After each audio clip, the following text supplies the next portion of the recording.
Hello. तर चला बघूया आजचा दिवस कसा होतो आहे. दुपारी जरा लेटच झाला उठायला, तर उठली, फ्रेश झाली आणि नाश्ता केला.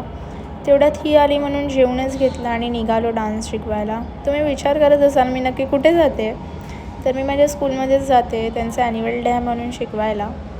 त्यांना सुरुवात केली डान्स शिकवायला आणि जरा मध्ये आम्ही 15-20 मिनटाचा ब्रेक घेतला होता. त्याच्यानंतर परत सुरुवात केली. ह्यांचं झाल्यानंतर आम्ही निघालो कॉलेजला जायला. तुम्हाला माहिती असतील माझे पेपर चालू आहेत आणि कसलं भारी पिल्लू आहे ना.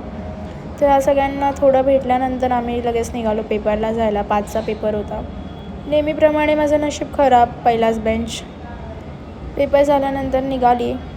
ते लोक वाट बघत होते. त्यांना सगळ्यांना भेटली आणि मग थोड्या वेळात निघाली घरी जायला. चालत चालत पोचली घरी आणि तेवढ्यात लिफ्ट येतच होते. घरी गेली, मम्मीनी जेवण वाढलं होतं, जेवली आणि मग राऊंडला निघाले. राऊंड मारला आणि थोड्या वेळ बसलेलीच, एकटीच बसलेली. तेवढ्यात ही आली भेटायला. हिला भेटले, थोड्या गप्पा मारल्या आणि मग घरी आले आणि आजचा दिवस इथेच एंड झाला. बाय.